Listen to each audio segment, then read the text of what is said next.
Hello, Michelle. Yes, it was my birthday, and I have had a lovely few days. I have been kind of sick with a cold, but at the same time, I have received so many beautiful wishes and gifts and TLC. It's been a very lovely few days. So, just want to talk about birthday stuff for a second. My birthday presents from James were this cup, pink cup, which he thinks is hilarious because he shouts at me, "This day is yours! This day is yours!" And I have to ask him to go in to another room if he's going to behave like that. And the other thing that he organised for me is coming up this Saturday. There's a women's group called Creative Women's Circle that I haven't really done anything with. I think I went to one thing by them once, which was really interesting. But you have to pay a membership fee that's not insignificant each year to be able to sort of go to their events and participate with them more fully. And I haven't been able to justify it because a lot of their events are like, you know, north side, and I wouldn't be able to get to them very easily anyway, or, you know, just this and that. So they advertised this event, which was a little bit different. It's a full day trip on Saturday. We all have to go to a certain place. We're getting on a big bus and we're driving for, I think it's a couple of hours to Bendigo.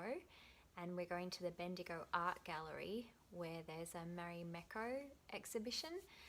And when I read about it, I just thought it's so different. It's so out of my comfort zone being on a bus with a bunch of strangers, but all creative women, and going to Bendigo, seeing an art exhibition all together and having lunch all together. And I was talking to James about it months ago when I first saw it advertised, and when I paused for breath, I felt this notification come through on my phone, and I glanced at it, and it was a booking confirmation. And while I'd been talking, he'd just booked it for me, even though it was like, you know, a bit pricey, and he was like, "Happy birthday."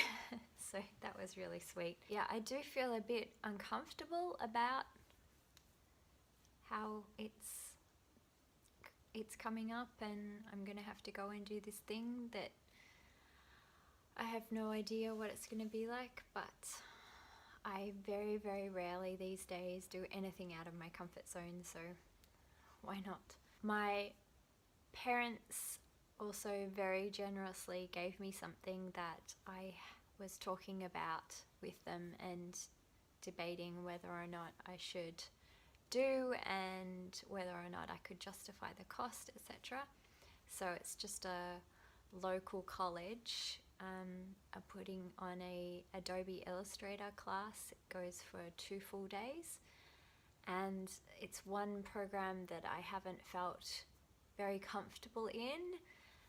Mostly I've always dabbled in Photoshop, and when I didn't have a Photoshop license anymore because I wasn't actually working with it professionally, I used Pixelmator for Mac, which does a lot of the same things. And I'd like to sort of know my way around Illustrator and feel a bit more comfortable with it. So even though I don't have a license, that would be another thing to think about justifying the cost for. I want to learn how to make something in a vector object, and I don't learn very well with this sort of thing by reading books and following the steps, or watching YouTube videos and following the steps. For something like this, I learn a lot better from doing a class. So yes, that was a very generous present from my parents. And then the next one, my aunt gave me some money. I practically face palmed at your last video because you were talking about the Creativegirl book, which I'll talk about in a second. and you said, oh, but Fox, I didn't want you to feel like you needed so many colors and stuff. And with my aunt's money, I just bought a new paint set. So I have 3 little paint sets that have the standard kind of basic colors. And from watercolor class, I knew I was getting to the point where I wanted to buy a couple more paints. So as you said, like, it can be hard to get a good turquoise or a good violet just from like mixing. I also don't have any sort of really high quality paints, so it had been in the back of my mind, you know, I'm probably getting to the stage now where I'll go up to the art store and I'll find a violet, a turquoise, and maybe a pink, and I'll outlay on those, like on nice kind of quality paints. And then as my other ones all run out, for example, I'm getting low on ultramarine, I'll replace them tube by tube, you know, very, very gradually with higher quality paints. And so I'll get, you know, a probably nicer effect, nicer pigments, that sort of thing. But when it came to it, when I had this money from my aunt and I was putting these things into my shopping cart, I was actually able to buy probably about 8 small tubes of higher quality paint of colours that I don't have. And I was putting them into my shopping cart on this website. I was thinking about it and thinking about it, and I was like, what I'd really like is just tiny samples of lots of colours that I don't have at the moment, and to be able to play with them and then to sort of get a feeling of like what sort of ones I like using more, which is something that I see that artists who have kind of really found their thing, they might be happy having like just a pocket box of like 12 paints that's like the ones that they generally use, or they might even have a couple of pocket boxes, and the other one is like for if they're doing more sort of realistic urban sketchy kind of stuff, and one is just the one that they take everywhere, the colors that are their favorites. I hope that all makes sense. Waffle. So I had seen this set called Sakura Koi Watercolor Set that's like 48 colors, which I know will sound ridiculous, but I saw it in a video on Creativegirl. Like, the paints are tiny and they're also really close together, so I've read like all the reviews for it, and some people are like, it's just not for me because you can't get a lot of paint on your brush without like accidentally getting water into the next one, and then you're blending colors like where you don't want to be blending colors, like actually on the paint. I thought about it, and I thought this is something that I would really like to spend my birthday money on. So I'm doing exactly what you said I probably shouldn't do, which is I'm getting a whole range of colors. I just want to test them all, and I love the look of this paint set. And I also hope that maybe eventually I will get to the point where I really feel like some colours are the ones that I really love using, and so I'll put a little box together of just those. My lovely sister Liesl gave me a box which is called the Confetti Post, and it's like a bunch of whole random things, which is like meant to be a party in a box. So one thing that has gone from here was a confetti popper, which we did yesterday when I first opened the box, did a confetti popper in front of the kids. So it comes with like a card saying, you're a magical unicorn, which I'm not, I'm a human being. And then a beautiful little note from Liesl, and a rainbow pin, which I might put on today actually. It's gorgeous. Rainbow in a cloud. Some birthday cake pretzels. Sounds curious. A unicorn rainbow notebook, which is very cute. Purple and pink pens. And cotton candy marshmallow, which sounds pretty full on. And unicorn dust, of course, which will hopefully turn me into a unicorn. You add it to the bath. It's gorgeous pink colour. I look forward to having a pink bath, and I feel very lucky getting all these things from these special people in my life. Not to mention the books that arrive from you on my actual birthday date, which I don't think you ever have successfully commented or done anything for my birthday on my birthday date ever. So I kind of thought that maybe it would be a gamble, that maybe when I was 102, you know, the lottery numbers would jangle into the right position and it would happen that way. But no, this year you did it. You dork. May 21, not May 28th, but very close. The books came from you. So the first one, the striped pears and polka dots. I started looking through this book and I instantly fell in love with it. I want to try doodling with paints in all of the ways. I love the way that she intros and talks about herself and includes the picture of her little pocket box. And looking at her website, she reminds me of me in the way that she like does her about me page and stuff, tells little stories about herself, says that she loves to make things. And a page like this is just divine. To think that I might be able to create something that is that happy making with paints and these very cool flower shapes. I love this book, and I went through it first to look at all the pictures, and then I'm going through it a second time at the moment to read all the little stories and comments that she's got in it. And last night in bed about 11 p.m. I doodled that picture. I love that book. Thank you so much. And it's so small and cute and handy, and I'm going to actually take it to my watercolor class next week as well and show it to everyone. And the second book, Creativegirl, Mixed Media Techniques for an Artful Life. One thing that I immediately saw was that she like draws in grey lead, which I'm not a huge fan of, but it's pretty easy to convert that to do it really faintly so it doesn't ever show in the end result, or to use the Colorays pencils, which I've got. But I really like her exercises, her sort of creative idea sort of stuff. So this one is like do something in mirror, which I haven't thought of doing. She has a couple of pages of art challenges.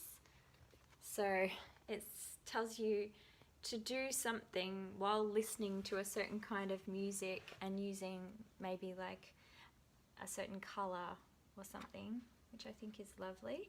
I'm not a huge fan of the way that she puts salt on everything, which like makes the watercolor look really motley, but I don't need to do that the way that she does that. Something else that I really like is she says create a watercolor stash. So just do a whole bunch of pieces of paper with like wet on wet, blending all the colors, doing different effects, doodle on top with metallic markers, white markers, etc. And have pieces of paper there that you can then use. So you might use them to make gift cards like for presents, or you might collage them into something interesting, or use them as a background and then put a little illustration in the middle like on top, or layer them up. And she gives all different kinds of ideas for that. She even says, you know, you could just make little paint cards.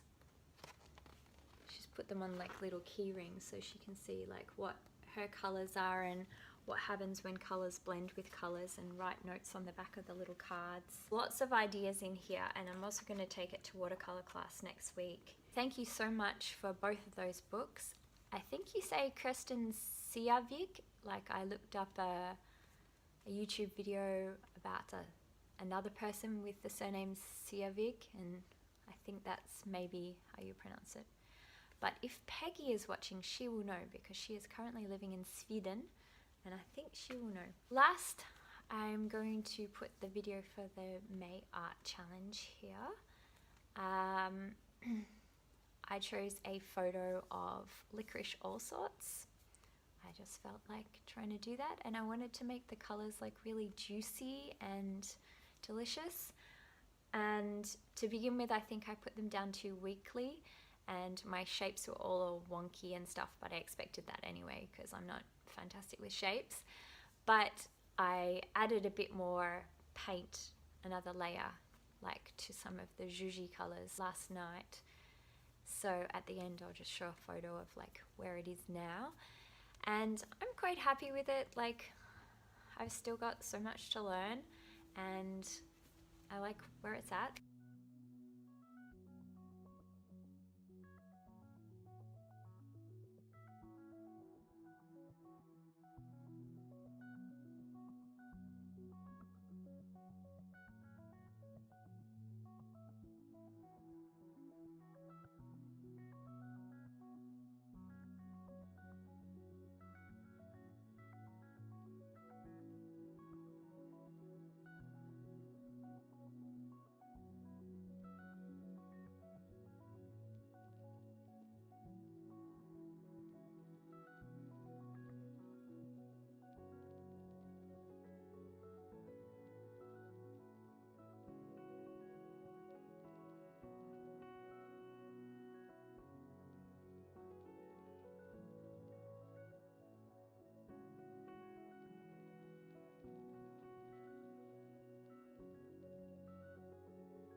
And thank you so much for showing me the painting of the letters. Like, I don't know why I thought that that would be impossible to do that neatly with paint.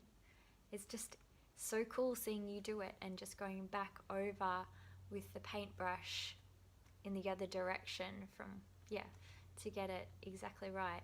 And the different shapes that you get with each of the paintbrushes. Just thank you so much. That was a wonderful demonstration. That was really kind of you. And thank you for sharing your pottery information. That's really cool.